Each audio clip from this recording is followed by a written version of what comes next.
nice elevator music to get us going. Alright, so right off the pad, we launch and head out at 75 degrees. Again, I'm not using my keyboard for this. This is all with Kerbal operating system. And I have updated to version 1.03, latest and greatest. So I wanted to get my rocket nice and cheap, so I got this rocket, solid rocket.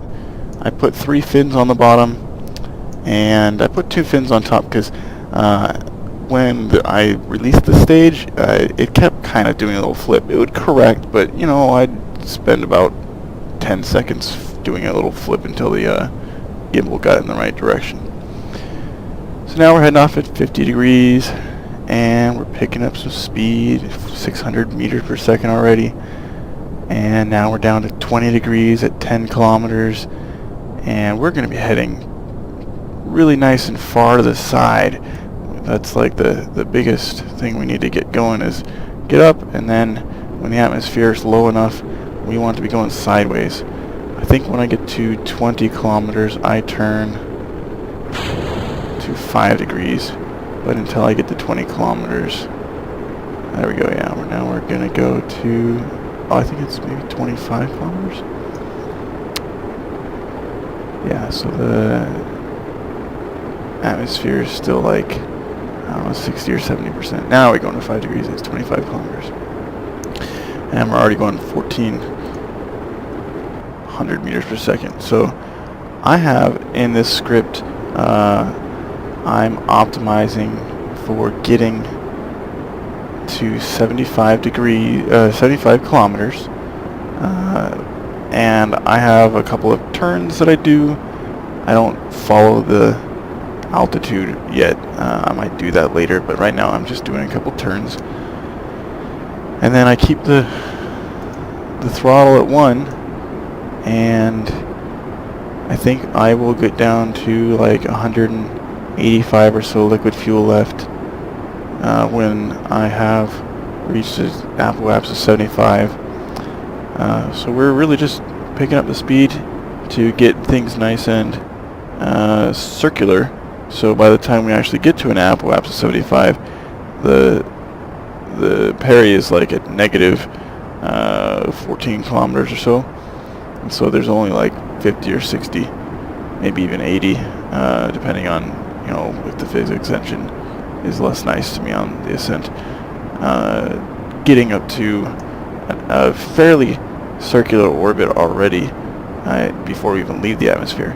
Now the more time you spend going up means there's more time that you have to spend going sideways. So if you can get sideways as fast as you can, that means that as the curvature of the Earth is moving and you're dropping, then, you know, the closer to the tangent line you can get, the better, the earlier, because you're fighting gravity the whole time.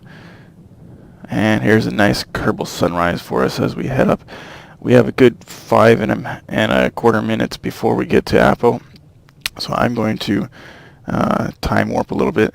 When I get to 70,000, we will deploy the fairings, the solar panels, calculate our maneuver node, and then time warp up to the maneuver node plus 30 seconds plus half the burn time. Go a little bit farther. And this is the standard execute maneuver node that's on the KOS wiki that I performed, but the actual figuring out what node to do with circularization, I modeled after Cheers Kevin's algorithm for hill climbing, but I kind of wrote it from scratch, and so it's very similar.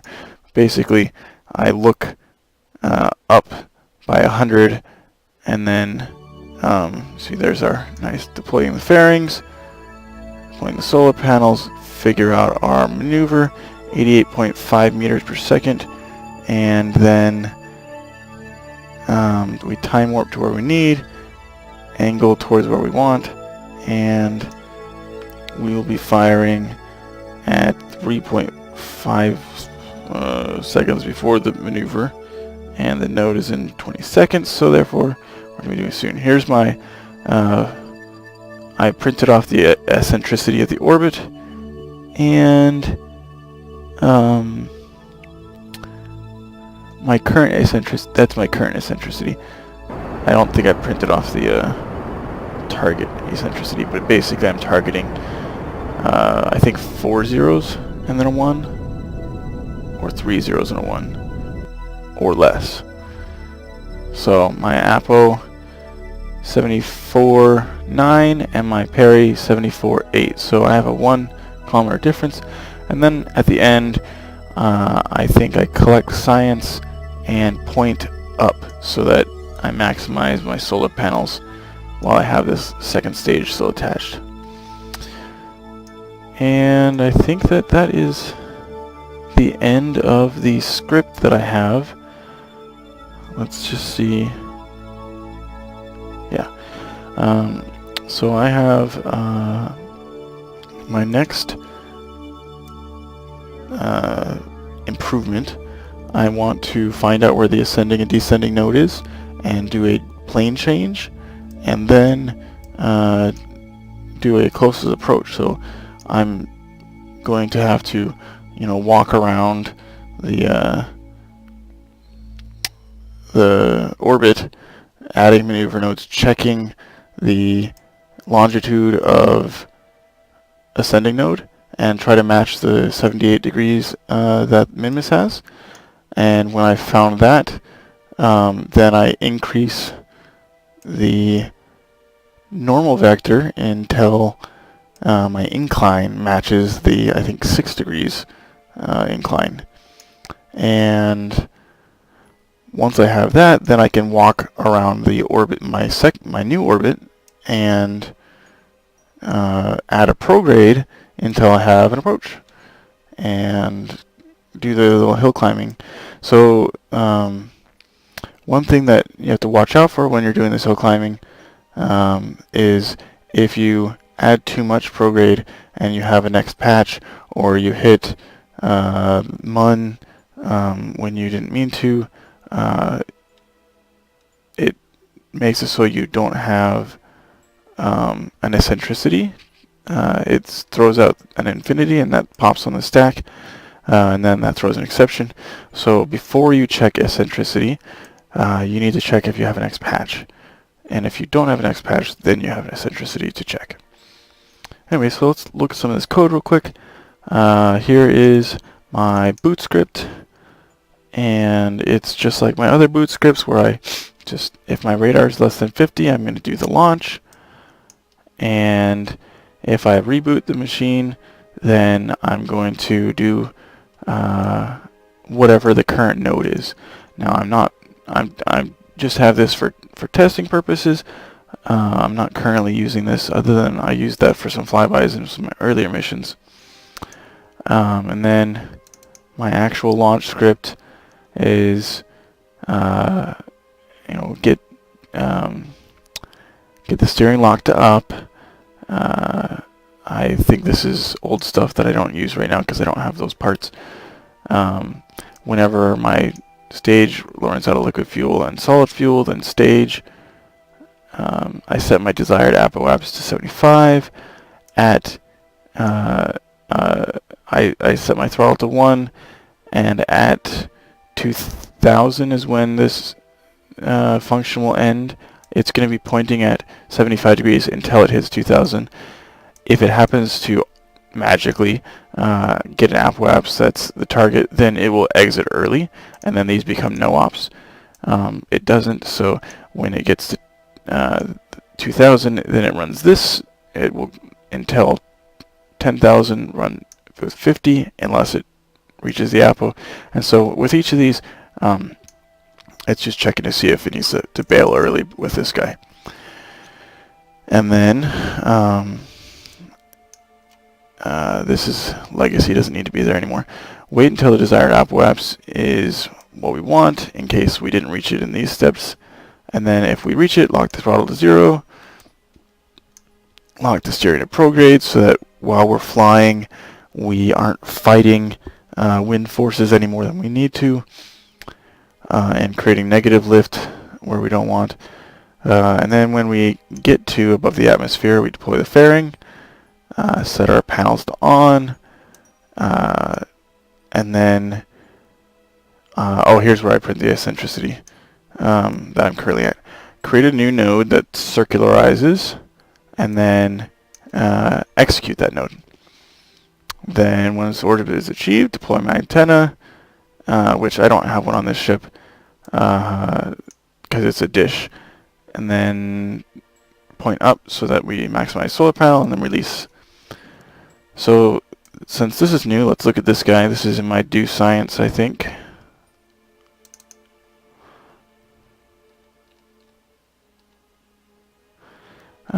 Same kind of thing as in my rover script. Use the part. It's a fairing. This is the part. This is the module. This is the action. And since I didn't really care if it was an action or event, I just ran both. It's not really that crazy. And then I also switched to the SETI probe stack 2, which it looks like I have a bug here where I'm not deleting data, which I should. When we do science, we want the probe stack 2 to log the temperature for this guy. And here is some stuff in my transfer lib. So I was starting to play around with this. This is just taking a given orbit parameter, print out all the things that we know about this orbit. This is what I'm going to be using next when I write this function, because I need to move around the orbit with a new node and hill climb, looking for where the target body longitude setting node and the nodes that I'm making longitude setting node are roughly the same. And then, oh, I wrote this on the wrong line. And then after I've got the longitude setting nodes where I want them, then making the inclination match. Okay, so here is the circularization hill climbing that I do. I'm basically assuming that I'm equatorial and that my incline is fairly zero, so I don't worry about that at the moment. And even if it wasn't a perfect, a near zero incline, I don't really care. I just want to circularize. So I target my eccentricity low. So eccentricity is between, I think it's between 0 and 1. I might be wrong. It might be between 0 and infinity. But if you go from elliptical to circular and then to a smaller than the circle ellipse, it starts going from close to 0 back up. So there's no negative. Anyway, so I start with a node.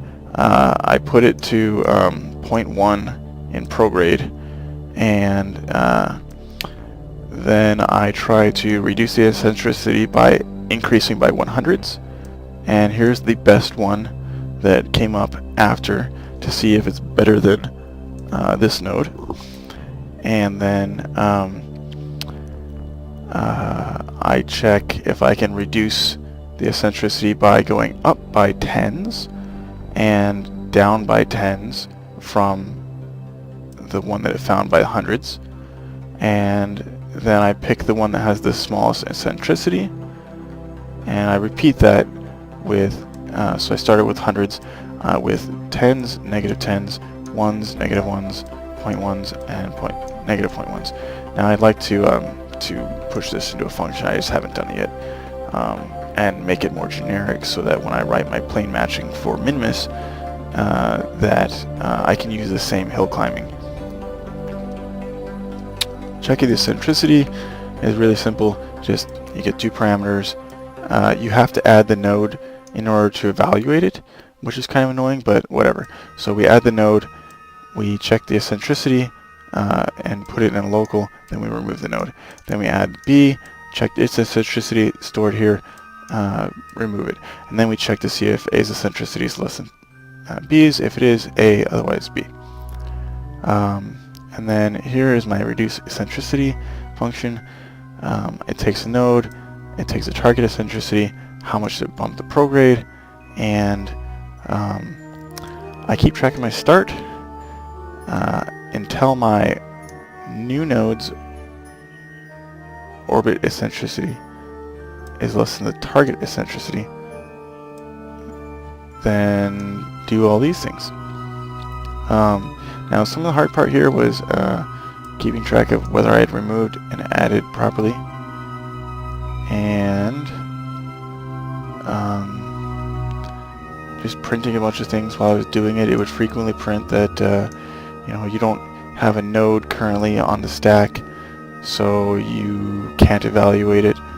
And then sometimes I would end up with 2 nodes, it felt like, at the end. This ended up working out. So my next project is to figure out how to do plane matching, and I will post next time I get there. Thanks for watching.